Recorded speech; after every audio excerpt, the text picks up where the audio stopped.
Hi everyone, welcome to the very first episode of Road Runners Mzansi in 2022.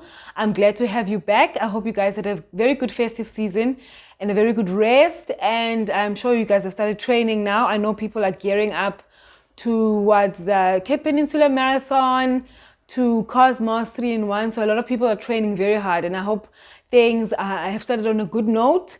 And I wish you nothing but the best in 2022 in terms of breaking records and setting new PBs.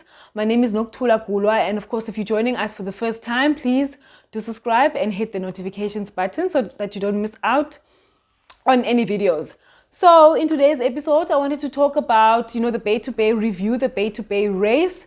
And also in the next episode, so in the upcoming episodes, we're going to have a new feature, a new insert where I'm going to be talking to different runners about their running journeys, and it's not for any specific runners, not for, for podium finishers only, but all extraordinary runners. And I say extraordinary because there's no such thing as an ordinary runner, okay? I'm always in awe when I listen to runners and they say, I just did a 10K today. I didn't run too long. Do you know what a 10K is? Let me put it in perspective. Obviously, if you don't know where Guguletu is, but basically, running a 10K is running from Googs to Mowbray. People commute, to go to work there.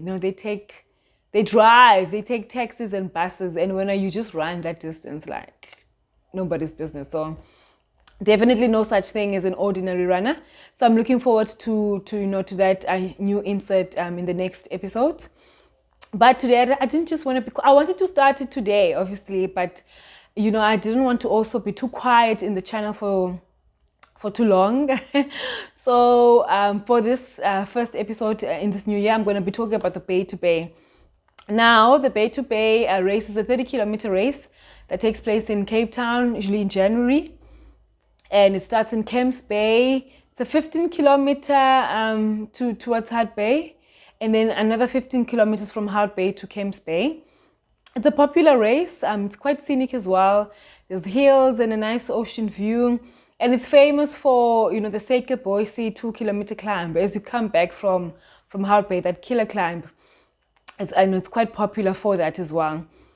Now, we haven't had the race for 2 years, okay? Last year because of COVID, and in 2020, not because of COVID, but because of strong winds, the race was cancelled in the morning. And so it was quite nice having the race after 2 years. And it was well attended. Considering the fact that there are COVID restrictions now in terms of numbers. But I think it was well attended. The only thing, but before we get to the only thing, the race was won by Raiden Bali from Nedbank in a time of 1 hour, 40 minutes, 18 seconds. And that was a slower time, but it's not too bad. Slower time than the previous winning time by Ulindikaya Mtangayo, who won it in 1 hour, 38 minutes, 26 seconds. But, there could be various factors because it was quite hot as well.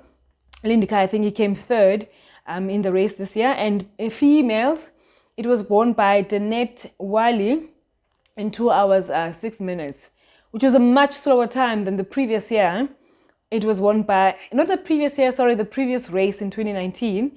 It was won by Fortune Chidzivo from Retail Capital Langa, who won it in 1 hour, 52 minutes. But I think she went beast mode, because in that particular race, the second lady only came in 2 hours, 3 minutes. So there was quite a huge gap. So she clearly went beast mode. But definitely a difference in winning times from the ladies' side. Like I said, so there could be many reasons for that. The weather could have played a role because it was quite hot on that particular Sunday on the 30th of January. But also what's to note is the fact that the water tables, guys, it was, felt personally very ridiculous. For a 30-kilometer race, there were only 3 water tables at 8K, 16, and 24. And it was super hot. And and I don't think the matter is a carry your own matter, because firstly, also apparently in Hohenot, So we had a race, a 15-kilometer race in Constantia. It was 15 kilometers, sorry, but there was only one water table. So it seems to be, I don't know, a new trend to have fewer water tables. And I don't know if the issue is if it's an issue of carry my own or like carry your own, because if that's the case, then we would still have enough water tables, but instead of having the plastic sachets, then there would be those taps to refill, because there have been races like that. But that wasn't the case. There weren't even those taps to refill. It was just a lack of water tables. And I don't know if that isn't a good thing. Let me not even ask if that's a good thing or not. That's definitely not a good thing.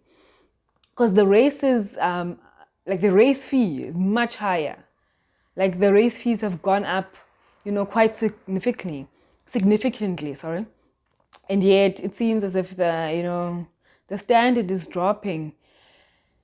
And not just like in terms of water tables, but it was also quite noticeable that the prize money has also gone down. So in 2020, when the race was cancelled, the prize money for the 30-kilometer Bay-to-Bay race winner was said to be 6,000 Rand.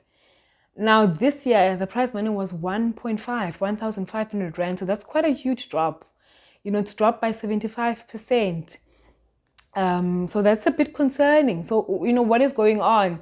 Is it a matter of us, are we forcing races to be back? And yet maybe races aren't actually, ready to be hosted because, with a water table issue, with the prize money issue as well, I don't know, is it a financial issue that's going on? So the question that I'm asking you today is, do you believe that clubs are financially ready to host races again? Given the fact that there's restriction around numbers due to COVID regulations. So what are your opinions around there? And seeing, of course, this, drop in prize money, but rise in entry fees. So do leave your comment around there. And also, you can also leave your comment around the water tables. If you feel like perhaps we have been too spoiled with having too many water tables in the past, we should be carrying our own anyway. So what's your take on that? I do look forward to hearing from you. And thank you again for joining the channel. Until next time.